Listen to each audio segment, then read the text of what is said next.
Salut, bienvenue à cette nouvelle vidéo. Aujourd'hui, nous allons voir une nouvelle leçon de maths.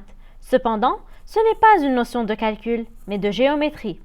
Nous allons aujourd'hui apprendre le vocabulaire géométrique nécessaire pour l'apprentissage de la géométrie. Mais c'est quoi la géométrie? La géométrie, c'est la partie des mathématiques qui étudie les éléments qui peuvent être dessinés, c'est-à-dire les formes. Nous nous intéresserons tout d'abord à la géométrie plane, c'est-à-dire les figures qu'on peut dessiner sur une feuille, comme le carré, le rectangle, le cercle, le triangle et d'autres formes géométriques. Il existe également la géométrie dans l'espace, qui s'intéresse aux objets tels qu'ils sont en réalité, comme le cube, le cylindre ou le pavé droit. Mais nous verrons tout ça plus tard. Le premier élément que nous allons voir aujourd'hui est le point. Le point, en géométrie, est généralement représenté par une petite croix avec une lettre pour le nommer. Nous choisissons ici de nommer ce point A. Pour nommer le point, on écrit la lettre au-dessus de la croix, ou en dessous, ou à droite, ou même à gauche. Peu importe l'emplacement de la lettre, l'important c'est qu'elle soit proche de la croix pour que nous puissions reconnaître le nom du point. Le segment. Le segment est une ligne droite qui relie deux points. Il peut être horizontal, vertical ou oblique. Pour nommer un segment, on utilise le nom des points qui se trouvent aux extrémités de ce segment. Par exemple, pour le segment horizontal, les points à ses extrémités s'appellent B et C. Donc ce segment s'appelle BC et on l'écrit entre deux crochets. De même, le segment vertical s'appelle MN entre deux crochets, car les points à ses extrémités s'appellent M et N. Enfin, le segment oblique s'appelle JK. La droite. C'est une ligne droite qui passe par un très grand nombre de points. Elle ne se termine jamais, c'est-à-dire qu'on peut l'allonger autant qu'on veut, par en haut ou par en bas.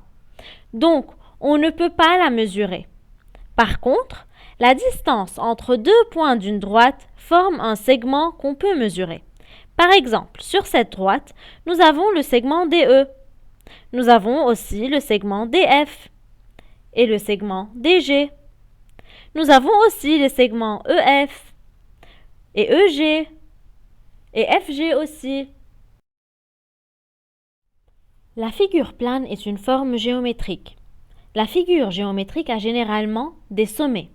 Cette figure a 4 sommets qu'on va nommer A, B, C et D. La ligne qui relie deux sommets s'appelle le côté. Un côté est aussi un segment parce que c'est une ligne qui relie deux points. Dans cette figure, nous avons le côté AB, le côté BC, le côté CD et le côté AD. Cette figure a alors 4 côtés. Une figure a également des angles. C'est la partie entre deux côtés. Ici, nous avons 4 angles. Comptons-les ensemble. 1, 2, 3 et 4. Attention!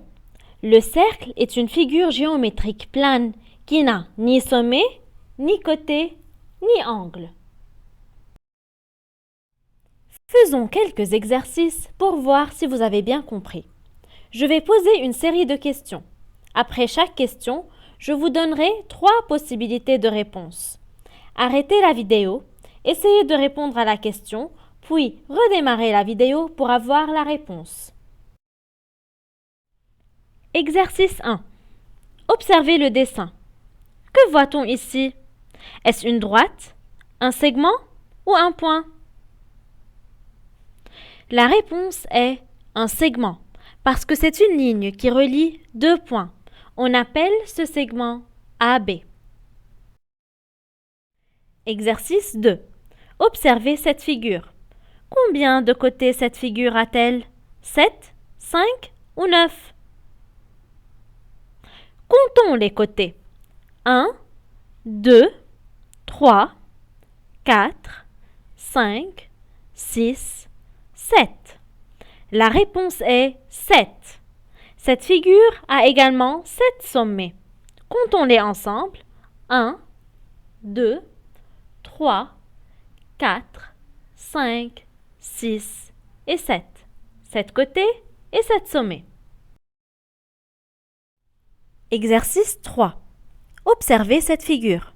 Combien d'angles cette figure a-t-elle? 7, 5 ou 9? Comptons les angles ensemble. 1, 2, 3, 4, 5. Cette figure a 5 angles. Elle a également 5 côtés. 1, 2, 3, 4 et 5. Et aussi, elle a 5 sommets. 1, 2, 3, 4, 5. Dernier exercice. Observe les figures suivantes. Parmi ces figures, laquelle est une droite qui passe par 3 points? La figure A, la figure B ou la figure C? La réponse est la figure C. La figure A est une droite qui passe par 2 points uniquement. Et la figure B est un segment. J'espère que vous avez bien compris.